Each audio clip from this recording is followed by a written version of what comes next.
A lot of the things with a build, you don't know exactly what your plan is until you're in the middle of it. We did a 25-inch roof raise, which probably one of the largest roof raises that we've seen.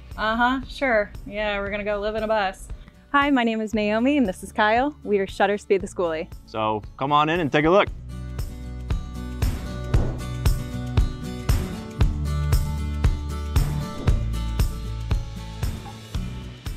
So we're kind of in the living room, kitchen, office area all in one. Up here above the driver's seat, we do have a TV and we mounted it on the wall. And we love that. We feel like it's a really good space for it. And we're able to angle it to the couch when we're sitting down for dinner and watching TV. This here is my office space for the most part. And then inside here is basically all of my storage for work. I'm a videographer, and so in a smaller space like a bus, we knew we had to figure something out for that. And so when we were running electrical, we actually ran 6 different outlets underneath here. And so all of my camera batteries, drones, everything you can think of, all charges underneath here and is kind of like systematically put together. With our overhead storage, we have this running all the way to the length from the driver's seat all the way to the kitchen. We got these cabinets from a pallet. And so if something is even slightly damaged, the whole thing is pretty much up for grabs and they can't sell it inside of a store. And so we actually found somebody that had pallets, and we were able to find all of the cabinetry, everything you see here, for like 1/5 of the price of what new cabinets would be. So we were really pumped on that. And then we just put little puck lights in, small little LEDs that we ran electrical underneath the cabinet, so it has a nice clean look to it. So one of the things that's important to touch on is the height of this bus. We did a 25-inch roof raise, which I think we've gathered from talking to other people is probably one of the largest roof raises that we've seen. But it was definitely worth it to us because, to give it context, I'm 6'5". Having a roof raise was really important, and it also allowed us to do some cool design features where we were able to get lights that kind of hang down. And so just being able to have that kind of pendant light and then being able to walk underneath it was a really fun thing for us to do.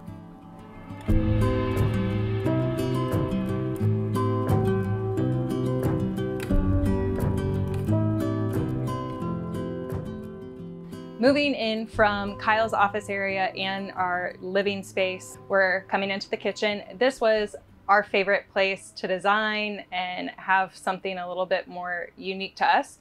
We wanted really open counters. We wanted big spaces.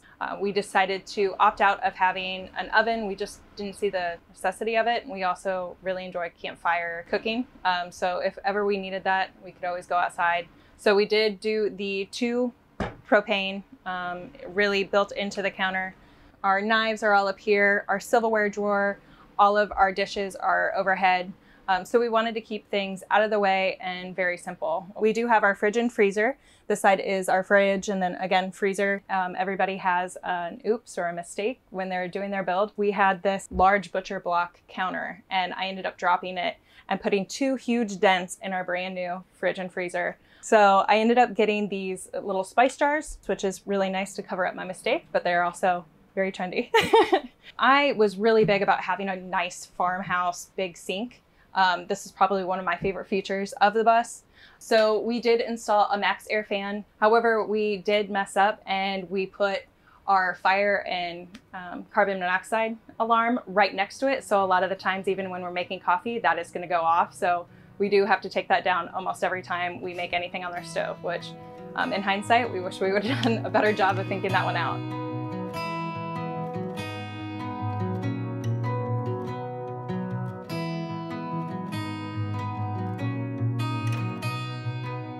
So Kyle ended up getting us an Airbnb. It said Romantic Bus in the Woods in North Carolina. So naturally I was like, what am I getting myself into? We're gonna go stay and rough it in a bus out in the middle of nowhere. We ended up really enjoying it. It was so beautiful. And Kyle was giggling. He was like, hey, we could totally do this. And that for me was like, sure. Yeah, we're gonna go live in a bus. And I got a call on a Thursday and he said, hey, I really need you to take off work tomorrow. And I said, why? And he goes, I may have bought us a bus and we need to go pick it up from Vicksburg, Mississippi, and we lived in Indiana. I did take off work. We drove down, picked up the bus, and obviously we didn't even know how to drive it. We didn't know how to fill it up. We didn't know how to do anything or even where we were gonna park it when we got back. Thankfully, we figured it out along the way. That quickly evolved into us converting it, dreaming a little bit more about what it could be.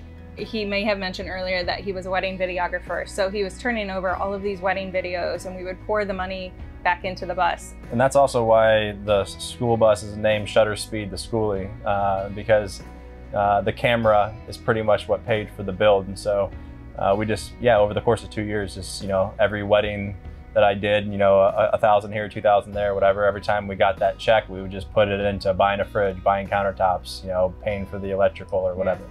So it was really nice to do something together, so to dream it up while we were dating and take it throughout our entire love stories.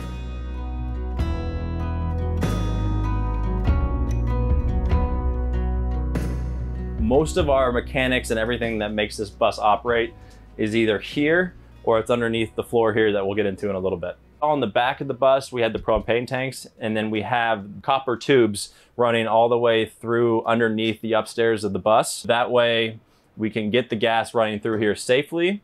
And then we also have our diesel heater. It's just one of those cheap Chinese diesel heaters, but it's worked really well for us. On the back of the diesel heater, it doesn't just blow out in this one area. We actually have it teed off in the back to where it goes to our bathroom, to our bedroom, and then it also blows out underneath right here. And so a little tiny cheap diesel heater from overseas is able to, for the most part, effectively heat this entire bus well. We also have underneath here our water heater, and then we also strategically kind of put our sink right here because our shower is behind this wall. And so I think it's important to, when doing plumbing, is to have a lot of the things centrally located so you're not going crazy with the plumbing.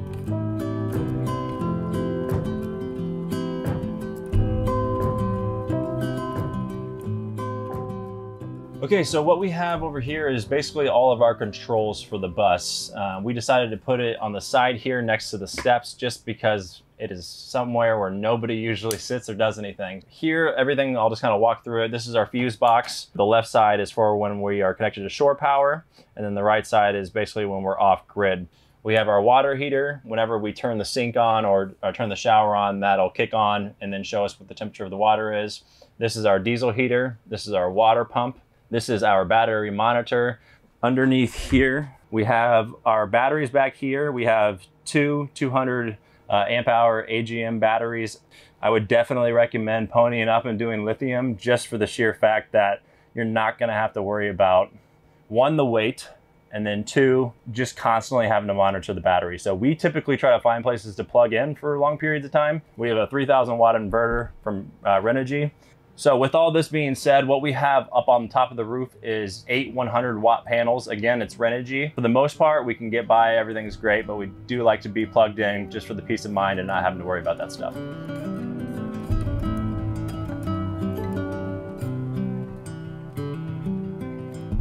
Coming from our small hallway and our bathroom, we have our bedroom area.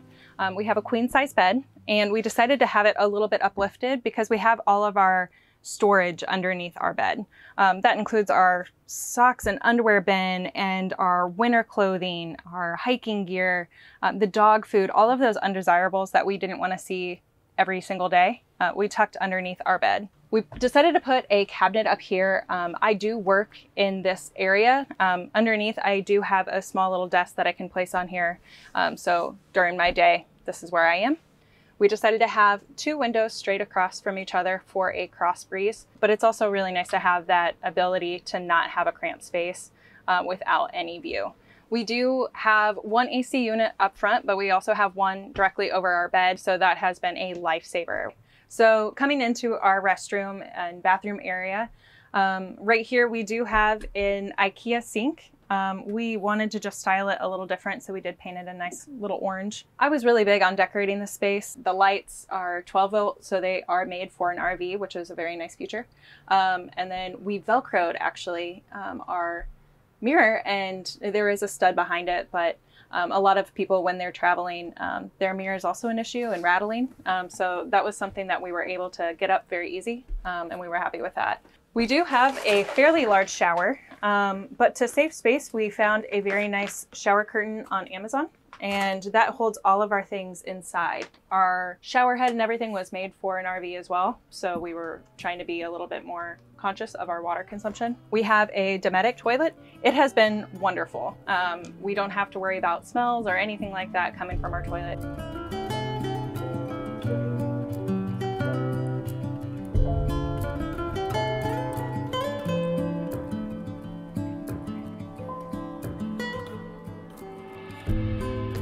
we did not build this bus entirely by ourselves.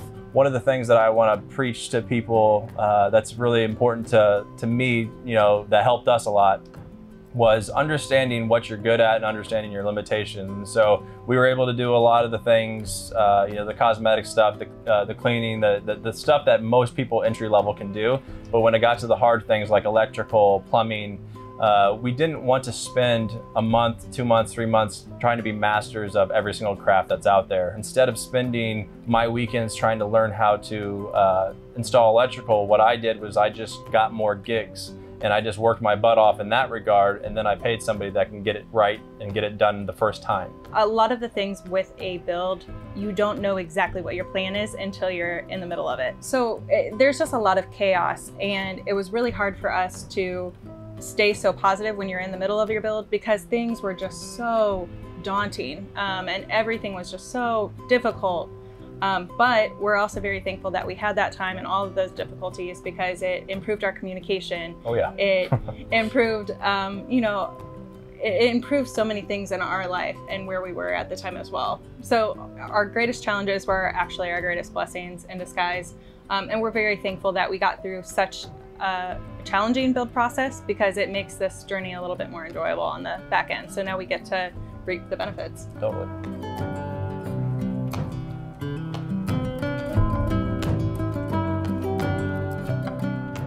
All right, guys, we're gonna start off in the back of our school bus. What we have back here is an extended deck.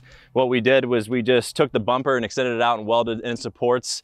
We took the ladder off of an RV and then welded in extra supports there just so it got all the way down, because before it used to be just here. We do have an antenna that we put at the top of the ladder, and that wire runs down the length of our ladder here and actually goes in through our back reflector light, and that's how we get internet on the road, because my wife and I both work full time. We also have an outdoor outlet that we use very sparingly, but it is nice to have something on the outside in case we wanted to plug in a boombox or something and listen to music outside. Another thing that we have is our security cameras, and also just for driving purposes, we have 4 cameras, 1 on the front, 1 on the back, and then 2 on the sides. And so we use that one for security purposes, and then also the main one we use is the back one, obviously for driving. When you drive a rig this big, you don't necessarily, you can't see anything. So having the cameras is really important to keep us safe. One of the questions that we get asked a lot is the amount of windows that we have. Technically we have 8 windows, but we only have 5 main ones. We have 2 small ones in the back where our bedroom is, and then we have 4 feet by 2 feet windows in the front, and then we obviously have the big windshield for driving. So the reason why we decided to do less windows is because we are full-time. Yes, it is nice to have windows all around for the view, but it's been the biggest question that people have asked us, and we've actually liked the privacy. And if you want to see something that's outside, you either have the windows or you just go outside. All right, guys, welcome to the garage/closet. This is where we store all of our clothes, our dirty clothes, and also our scooters.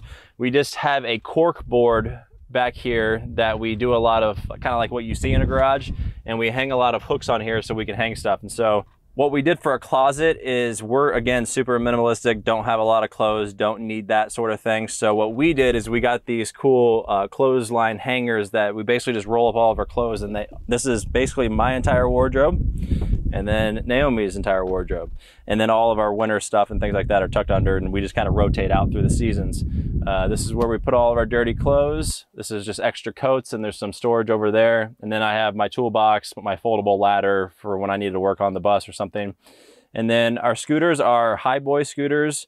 I think we got them on a Cyber Monday deal on Amazon, and I think the 2 of them were a little under $1,000, and I gotta tell you, best money spent ever. We love these, and we also have a couple outlets back here so that we can charge those and keep them tucked away. So this is our little back door area, and then obviously it opens up and goes to where we can climb up to the rooftop deck.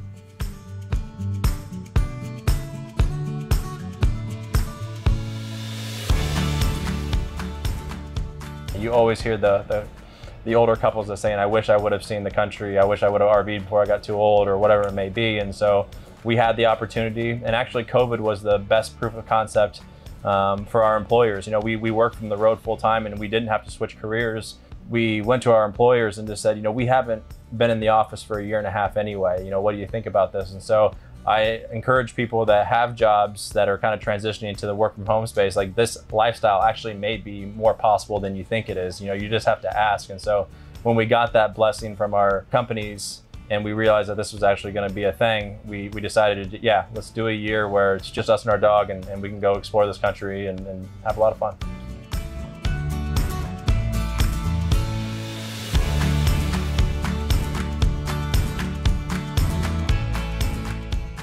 Thank you for watching. Yes, thank you guys for watching so much. And if you want to follow along on our journey, you can find us on Instagram and YouTube at Shutterspeed the Skoolie. And if you're building a bus or out on the road, come find us.